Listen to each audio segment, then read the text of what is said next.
Imagina que eres tú. Imagina que mañana suena el teléfono y al otro lado está Amazon.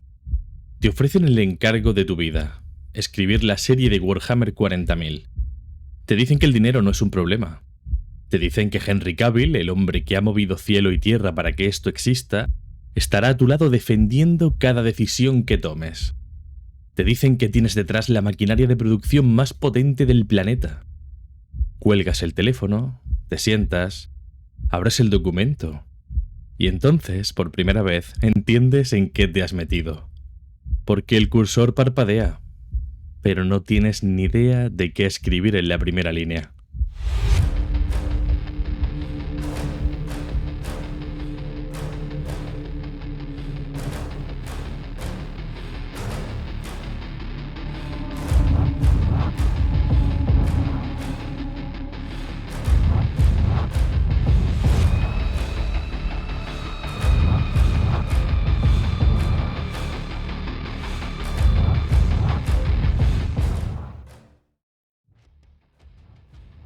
En el vídeo anterior os conté la historia de este proyecto, el contrato, la batalla de Cavill en los despachos, el ruido tóxico de internet, las teorías un poco sobre qué van a adaptar.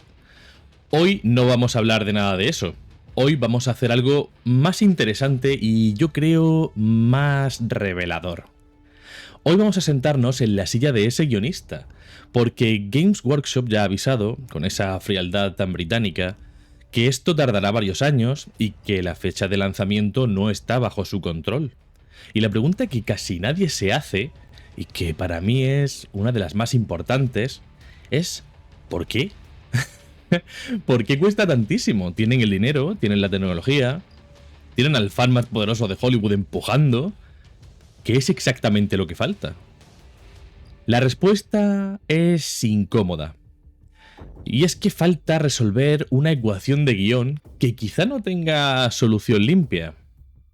Warhammer 40.000 rompe una por una casi todas las reglas con las que Hollywood construye una superproducción.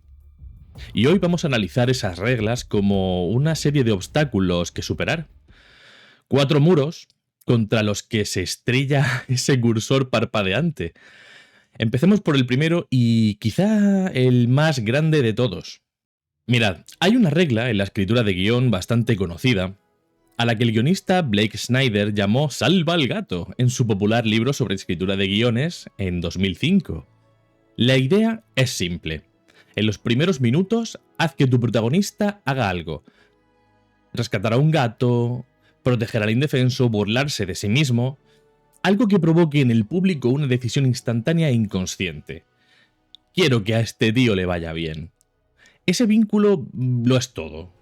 Es el motor principal que sostiene al final 2 horas de peli o 50 de serie. Star Wars te da a Luke, un chaval que sueña con abandonar la granja de sus tíos. En Marvel, pues tenemos a Peter Parker, un adolescente con problemas propios de su edad. El Señor de los Anillos pues nos da a Frodo, ¿no? Un pequeño hobbit enamorado de su hogar. Todas estas historias funcionan por la misma razón. Te dan a alguien a quien querer y un mundo que merece la pena salvar. Ahora pongámoslo en la mesa de nuestro guionista. En Warhammer 40.000 no existe nada de eso, y no por descuido, es que es el principio fundacional del universo. La propia Games Workshop lo dejó por escrito en un comunicado oficial con una claridad escalofriante, y es que en este universo no hay buenos. Entendedme, no existen los chicos buenos. Ninguno. Y mucho menos el imperio de la humanidad. Vamos a pararnos aquí porque esa frase es una bomba para cualquier guión. El imperio, la facción que cualquier estudio querría como protagonista, la de los soldados heroicos y las armaduras espectaculares, es una teocracia fascista, en decadencia, y que se sostiene en un horror cotidiano. Su líder, el emperador, lleva más de 10.000 años clavado a un trono, ni vivo ni muerto del todo, sostenido por una maquinaria que nadie sabe ya ni siquiera reparar. Y para que su faro psíquico siga encendido, el faro que permite que las naves no se pierdan en el infierno y que mantiene unido al imperio, se tienen que sacrificar alrededor de 1.000 psíquicos cada día. O sea, no 1.000 al año, 1.000 al día. Personas con un don alimentadas a una máquina como quien echa carbón a una caldera. Y aquí está el primer muro, el grande. Pregúntate tú, como guionista, ¿cómo consigo que un espectador de un sábado por la noche comiendo palomitas empatice con esto? ¿Cómo le pido que quiera que a esta civilización le vaya bien? Porque tienes dos caminos, y los dos conducen a una trampa distinta. El primer camino, tienes que suavizar al imperio. Le buscas su lado noble, lo conviertes en los defensores de la humanidad frente a las tinieblas, le das un cromado heroico. Enhorabuena, acabas de traicionar la esencia de la obra y de convertir una sátira en una apología de aquello de lo que intenta reírse. Ya veremos en un momento por qué eso puede ser catastrófico. Pero tenemos luego otro camino, y es que eres fiel. Muestras al imperio tal cual es monstruoso, es cruel, es indefendible. Muy bien, ahora tienes una serie de cientos de millones de dólares en la que el público no tiene a nadie a quien querer. Y un público sin ancla emocional no te aguanta más de 2 capítulos. A ver, un buen guionista, naturalmente, conoce unas cuantas salidas de emergencia. La más evidente es no contar la historia desde el poder, sino desde abajo. Coges a un humano normal y corriente, que puede ser un soldado de a pie, una funcionaria del Administratum, un agente de la Inquisición, y usa sus ojos un poco como ventana, ¿no?, al mundo. Así, pues el espectador, aunque no quiera al imperio, a lo mejor sí que consigues que quiera a esa persona que está un poco atrapada dentro de él. Esta solución es elegante, pero creo que es insuficiente para mostrar la escala total del universo. Aún así, es probablemente por donde acaben yendo, no lo sé. Pero fíjate en el precio que paga. En el momento en que tu protagonista empiece a ser demasiado decente, demasiado heroico, no sé, demasiado como tuyo, ¿no?, el universo va a estar completamente en contra, siempre. Porque un protagonista que se revela contra el horror da esperanza. Pero la esperanza es lo único que está prohibido en este universo. El 41º milenio no es una historia de redención, es una advertencia de que las cosas no van a terminar bien. Y ese es el verdadero corazón del primer obstáculo. No es solo que falte un héroe, es que el género entero del blockbuster está construido sobre una promesa. Resiste, lucha y las cosas pueden mejorar. Y Warhammer 40.000 existe precisamente para negar tal afirmación. Adaptar este universo con honestidad significa decirle a tu público durante horas que no hay luz al final del túnel.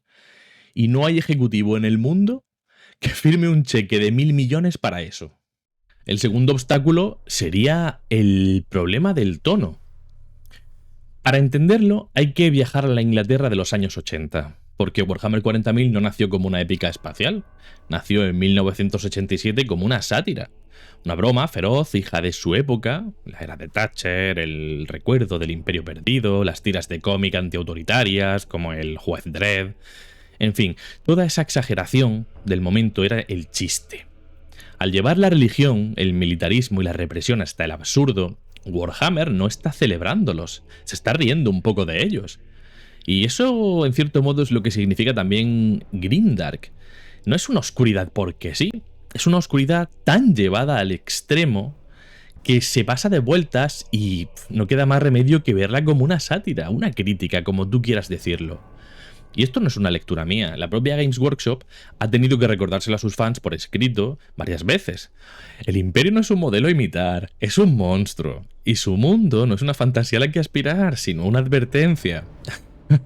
Y aquí llega el problema, porque adaptar una sátira es posiblemente lo más difícil que existe en el cine. Esto lo podemos ver con uno de sus mayores fracasos en este sentido. También es una de las mayores lecciones, entiendo yo. Tenemos que hablar un poquito de Starship Troopers. En 1997, Paul Verhoeven diseñó en Starship Troopers un fascismo glamuroso, esperando que el público lo rechazara. Pero su envoltorio fue tan atractivo que el aviso se confundió con un anuncio. Quédate con esa idea porque es la clave de todo el vídeo. Cuando la estética de algo es tan atractiva, se lleva por delante toda la ironía de fondo. El público no se queda con tu mensaje, se queda con la imagen molona. ¿Ves el patrón? Ahora vuelve a sentarte en la silla del guionista de Amazon y mira el tamaño real del problema. porque en Warhammer es más grave y tiene dos capas. La primera capa. Warhammer tiene la estética más seductora que puedas imaginar. Las armaduras de los marines espaciales son obras de arte, el águila imperial, las catedrales del tamaño de ciudades, las calaveras doradas, esos estandartes. Todo está diseñado para resultar imponente, hermoso, épico. Es decir, Warhammer ya parte con el problema de Verhoeven, pero multiplicado. Su superficie no es solo molona, es de las más molonas jamás creadas. Y la segunda capa, y aquí quiero ser claro, es que disfrutar de esa fantasía de poder no tiene nada de malo, ni dice absolutamente nada de ti. Medio Warhammer se goza exactamente así, por lo épico, por lo imponente, por lo molón, y es perfectamente legítimo. Pero ahí está justo la fragilidad. Si la inmensa mayoría ya disfruta del envoltorio sin pararse a pensar en la crítica que hay debajo, imagina lo que ocurre cuando ese envoltorio lo rueda Amazon en imagen real con la cara de Henry Cavill y la fotografía más cara de todo lo que podamos ver en televisión. Pues esa lectura satírica que ya en los libros cuelga de un hilo, en pantalla se la puede encargar del todo. ¿Esto es un problema? Pues según como lo veas, perderías un poquito la esencia del producto aunque siga molando dos pares de cojones. Verhoeven, que es un genio, no lo consiguió, y él solo tenía que sostener el tono durante un par de horas. Amazon necesita sostenerlo durante posiblemente temporadas enteras, ante una audiencia global, mientras los ejecutivos miran las cifras y piden una y otra vez que el protagonista sea un poquito más fácil de querer. Y cada concesión que suavice ese tono no rebaja la serie un poquito, se la carga. Porque la convierte poquito a poco en aquello de lo que venía a querer reírse. Te leo en los comentarios, y quiero la opinión del crítico que llevas dentro, no la del fan. Si tú fueras ese guionista, ¿qué te daría más miedo hasta ahora? ¿Que no haya a quien querer o la trampa de la sátira? Cuéntamelo, y si te gusta este tipo de análisis, suscríbete para no perderte los próximos. Seguimos. Bueno, devolvamos a nuestro guionista su silla. Superados los dos primeros muros, se encuentra con un obstáculo puramente técnico, pero igual de fastidiado.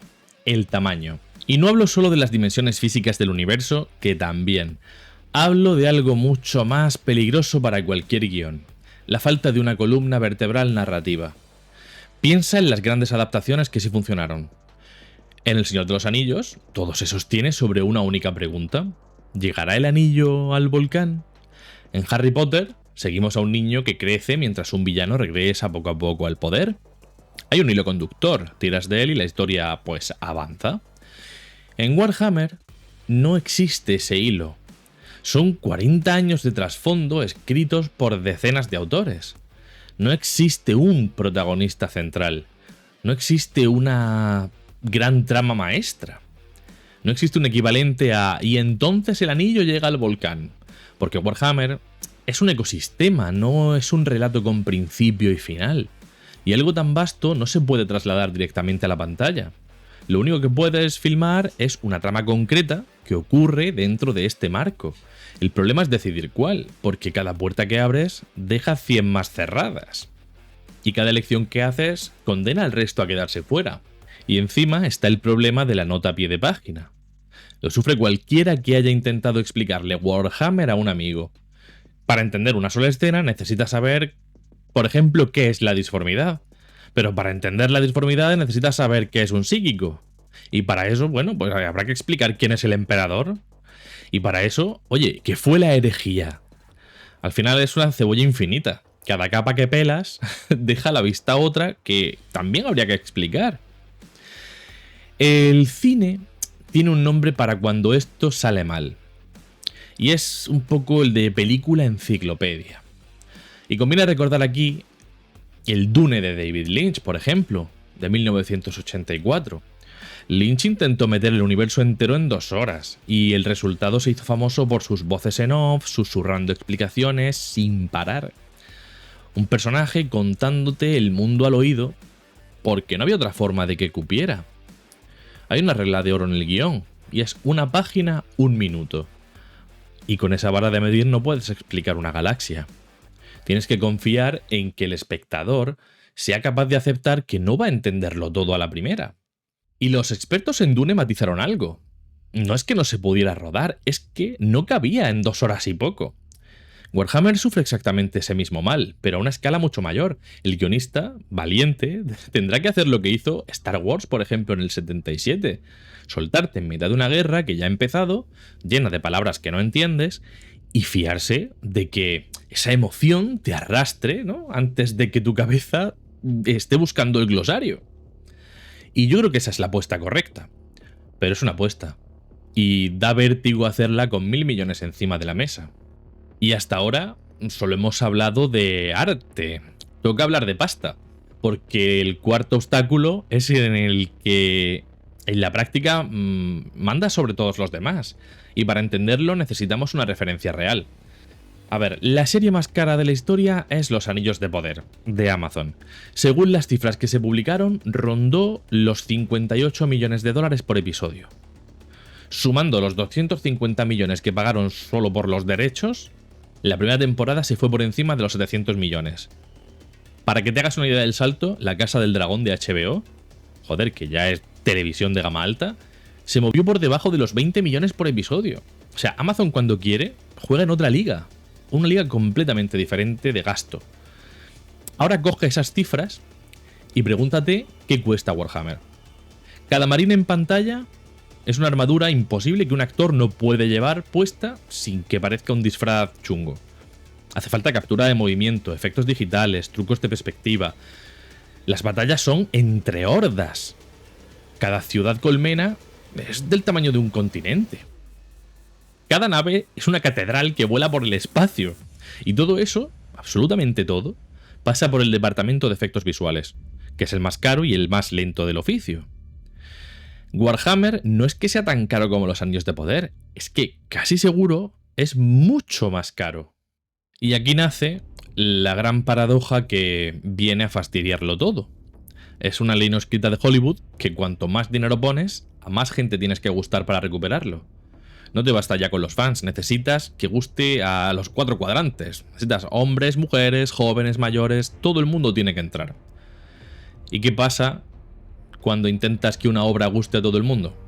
Pues que al final le vas limando las aristas, las esquinitas, quitas esto que incomoda por aquí, le bajas el tono, añades un personaje muy fácil de querer por aquí y por allá. En fin, suavizas todo lo que no te guste, para que no ofenda mucho. Total, que la haces genérica. Y eso en Warhammer es matarlo. Porque esas aristas, esa incomodidad, ese tono tan oscuro, eso es Warhammer. Eso es el core, eso es el núcleo de Warhammer. La aritmética del presupuesto empuja en la dirección exacta que destruye este tipo de obra. Cuanto más caro lo haces, más mainstream tienes que volverlo. Y cuanto más mainstream lo vuelves, pues menos Warhammer queda. Es una serpiente que se muerde la cola con un cheque de 1.000 millones en la boca. Y no olvides quién está al otro lado de la mesa.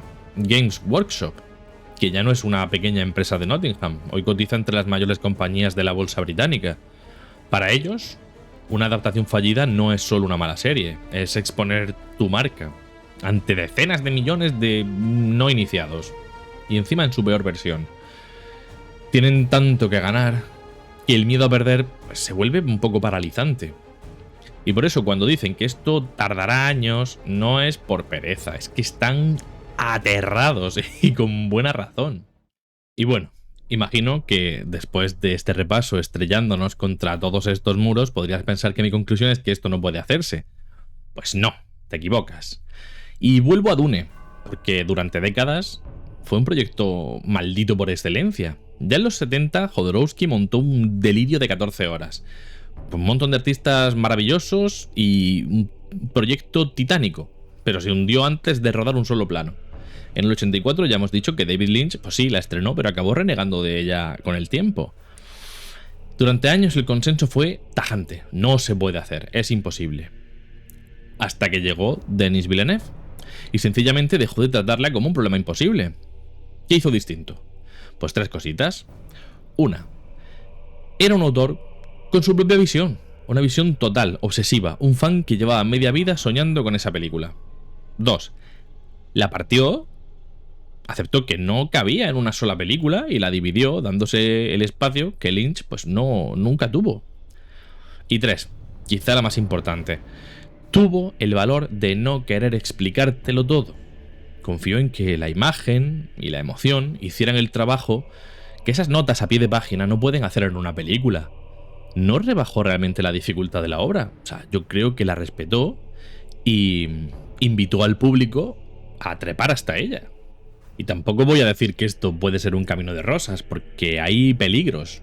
Ojo, cuando Apple adaptó Fundación de Asimov, otra obra que a priori se consideraba inadaptable, lo resolvió en buena parte inventándose dramas y personajes que el libro no tenía. A ver, es una salida, a veces funciona. Pero es exactamente la salida que a mí me da miedo. Yo creo que a todos nos da miedo. Porque esa frontera es muy fina. Esa frontera entre adaptar con libertad y traicionar. Esa es justo la línea que Henry Cavill juró en su día no cruzar. Bueno, deberemos confiar en él, ¿no? En fin, en cualquier caso, la lección de todos estos precedentes apunta al mismo sitio. Lo imposible se vuelve posible cuando coinciden dos condiciones. Un autor con una visión clara y autoridad para imponerla, y un estudio con valor para mantener la dificultad de la obra en lugar de intentar limarle las esquinas. Volvamos ahora al guionista del principio, sentado ante la página en blanco. Ahora ya sabes por qué no escribe. No le faltan ideas. Le sobran problemas sin solución. Un universo sin héroes a los que querer. Una sátira que se desmorona en cuanto le pones esa estética tan chula en pantalla. Un mundo enorme como para que quepa en una película. Y una aritmética de presupuesto que empuja sin descanso hacia suavizarlo todo. Por eso cuando Games Workshop dice, con ese tono que hemos hablado, que esto va a tardar y que la entrega no está en sus manos, no nos está dando una excusa burocrática. Nos está describiendo, sin decirlo, el tamaño del problema. No son años de papeleo, o sea, son el tiempo que cuesta resolver una ecuación que a cineastas como Verhoeven o Lynch se les resistió. Que no haya más noticias no significa que estén parados, significa que se están chocando contra estos cuatro muros con bastante probabilidad. Así que la pregunta que de verdad importa no es la que se repite tanto en los foros, no es ¿cuándo se estrena? Esa es fácil, la pregunta de verdad, la única que decide si esto va a ser una obra maestra o un fracaso multimillonario es ¿tendrán el valor de dejarlo incómodo? ¿Tendrán las agallas de mantener un universo sin buenos, sin esperanza fácil? ¿Así? ¿Duro de mirar? ¿O nos darán con la cara perfecta de Henry Cavill y la fotografía más cara de la televisión una serie de acción impecable y vacía, que confunda esa sátira con una propaganda barata? Exactamente igual que el público cuando salió de ver Starship Troopers creyendo que había visto una película de héroes. Pues ese es el verdadero problema que tiene Henry Cavill. Y la idea con la que quiero que te quedes. Lo imposible de Warhammer nunca ha sido lo técnico, el dinero está. La tecnología está. Hay pasión. Lo realmente difícil es que tengan ese nervio, ¿no? Para aguantar. Saber si esa máquina de $1.000 millones, diseñada hasta el último engranaje para gustarle a todo el mundo, va a ser capaz de hacer a propósito algo que no busque gustar, sino, en cierto modo, inquietar. Esa es la batalla de verdad. Y no se libra en el espacio. Se libra en una sala de reuniones, sobre una página en blanco.